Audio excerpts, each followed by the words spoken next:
تو فرمایا اللہ اکیلا، اللہ سے مانگو، دعائیں صرف اللہ سنتا ہے، اللہ کے علاوہ کوئی نہیں سنتا، اللہ کے علاوہ کوئی حاجت روا نہیں ہے، اللہ کے علاوہ کوئی مشکل کشا نہیں ہے، اللہ کے علاوہ کوئی بگڑی بنانے والا نہیں ہے، اللہ کے علاوہ کوئی اولاد دینے والا نہیں ہے، وہ اکیلا، وہ کل بھی اکیلا تھا، وہ آج بھی اکیلا ہے۔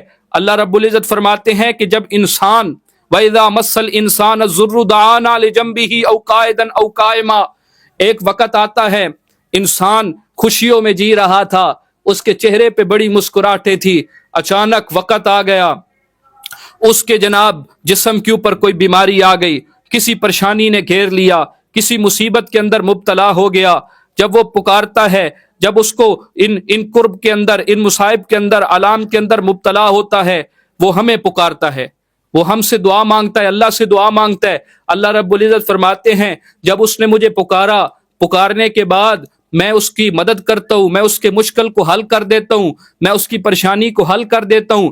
فرمایا جب یہ مشکل کے اندر ہوتا ہے پھر اللہ کو پکارتا ہے، لیکن جب اللہ اس کی مشکل کو حل کر دیتے ہیں، یہ میرے پاس سے ایسے گزر جاتا ہے جیسے مجھے جانتا ہی نہیں ہے، یہ اپنے راستوں کو بدل لیتا ہے۔ اے انسان، یہ تو اپنی بے وفائی کو تو ذرا دیکھ، جب تجھ پہ حالات آتے ہیں تو اللہ کو پکارتا ہے، اور جب حالات چلے جاتے ہیں پھر اللہ کے ساتھ دوسری مخلوقات کو شریک کرنے لگ پڑتا ہے۔ اب انسان کے اوپر مصیبت آ گئی، مثال کے طور پہ ایک بندہ محتاج بن گیا، وہ کہتا ہے کہ میری اتنا عرصہ ہو گیا میری اولاد نہیں ہوتی۔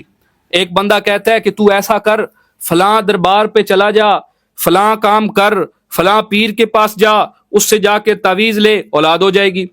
میں نے کہا قرآن کا عقیدہ کیا، قرآن کیا کہتا ہے، قرآن کیا کہتا ہے، یہ تو سوچے قرآن ہمیں کس عقیدے کی بنیاد پہ اس بات کی طرف دعوت دے رہے۔ اللہ رب العزت کہتا ہے کہ یہب لمن یشاء اناثا ویہب لمن یشاء الذکور او یزوجہم ذکرانا واناثا۔ اللہ رب العزت فرماتا ہے کہ میں جسے چاہتا ہوں بیٹی دیتا ہوں، جسے چاہتا ہوں بیٹے دیتا ہوں، جسے چاہتا ہوں بیٹے اور بیٹیاں دونوں دے دیتا ہوں، اور جسے چاہتا ہوں بے اولاد کر دیتا ہوں۔ یہ اولاد دینا کسی انسان کے بس میں ہے ہی نہیں، کسی مخلوق کے بس میں ہے ہی نہیں، یہ میرے اللہ کا کام ہے، جسے چاہتا ہے دیتا ہے، جسے چاہتا ہے نہیں دیتا، جسے چاہتا ہے عطا کرتا ہے، جسے چاہتا ہی نہیں دیتا۔ اب کیا، اب بے اولاد شخص جو ہے وہ بھٹکتا ہے، کہتا ہے کہ آؤ اللہ کے در کو چھوڑ دو، لوگ اسے دعوت دیں گے ادھر جا ادھر جا، پھر لوگ جاتے ہیں پیروں کے پاس، مشدیوں کے پاس اور جناب پنڈتوں کے پاس جا کے مختلف قسم کے حربے کرتے ہیں، مختلف طرح سے کام کرتے ہیں کہ ہمیں ہماری یہ مراد پوری ہو جائے۔ اللہ کہتے ہیں نہیں ہوگی، جب تک میں نہ چاہوں گا کچھ بھی نہیں ہوگا، جب تک میں نہ چاہوں کچھ نہیں ہوتا، یہ میری عطا پہ ہے۔ یہ 25واں سپارہ اللہ وحدہ لا شریک فرما لے، یہبو، میں جس کو دیتا ہوں میں چاہتا ہوں، میرے علاوہ کوئی نہیں دے سکتا۔ یہب لمن یشاء اناثا ویہب لمن یشاء الذکور، یہ تو میری چاہت ہے، میں جس کو چاہوں دے دوں، جس کو چاہوں نہ دوں۔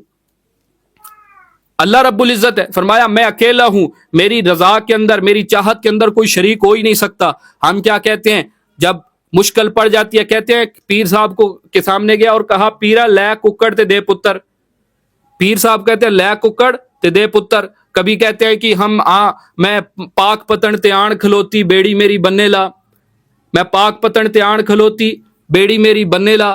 کبھی جناب پاک پتن والے بابے کو پکاریں گے، کبھی لاہور والے داتا صاحب کو پکاریں گے، کبھی ہم جا کے جناب ملتان والوں کو پکاریں گے۔ تو اللہ پاک فرماتا ہے اے انسانوں، تم میرے در کو چھوڑ کے میری مخلوق کو اور میرے جو پیدا کردہ بندے ہیں تم ان کو حاجت روا کہتے ہو، یہ حاجت روا نہیں ہے۔ کائنات کے اندر حاجت روائی و مشکل کشائی یہ صرف اللہ کے ہاں ہے۔ اللہ رب العزت چاہتا ہے تو کرتا ہے، جس کی چاہتا ہے کرتا ہے، جس کی چاہتا ہے نہیں کرتا۔ تو یہ توحید کا عقیدہ بنیادی عقیدہ بن جاتا ہے۔ اللہ کے سوا کسی خالق کو نہ مانو، اللہ کے سوا کسی مالک کو نہ مانو، اللہ کے سوا کوئی نفع نقصان دینے کا اختیار نہیں رکھتا۔ فرمایا کل انی لا املک لکم ضرا ولا نفع، پیغمبر علیہ السلام سے ارشاد ہوتا ہے میرے نبی سے، اے پیغمبر علیہ السلام آپ اعلان کر دیں، لوگوں کے سامنے کھول کے بیان کر دیں کہ کائنات کے اندر نفع نقصان کا اختیار رسولوں کے ذمے نہیں ہے، کائنات کے اندر نفع نقصان کا اختیار حضرت علی کے ذمے نہیں ہے، جناب نبی علیہ السلام کے ذمے نہیں ہے، کائنات کے اندر نفع نقصان کا اختیار صرف اللہ کے پاس ہے۔ لوگ کہتے ہیں یا علی مدد، یا رسول اللہ مدد، تو یہ وہ ساری چیزیں ہیں جس سے شرک کے دروازے کھل رہے ہیں۔ جس طرح یہود و نصارہ تباہ ہوئے، وہ شرک کا راستہ اپنا کے اسی طرح مسلمان بھی اپنی تباہی کو دعوت دیتا ہے جب وہ شرک کے راستے کو اپنا لیا کرتا ہے۔ تو یہ دوسرا بنیادی عقیدہ توحید کا سمجھ لینا چاہیے کہ اللہ کے سامنے ایاک نعبد و ایاک نستعین کا اقرار ہے کہ اے اللہ تیرے علاوہ کسی کی عبادت بھی نہیں کرتے، تیرے علاوہ کسی سے مدد بھی نہیں مانگتے۔ ہر نماز کے اندر ہر بندہ اقرار کرتا ہے اللہ عبادت بھی تیری ہے اور دعا بھی ہم صرف تجھ سے مانگتے ہیں۔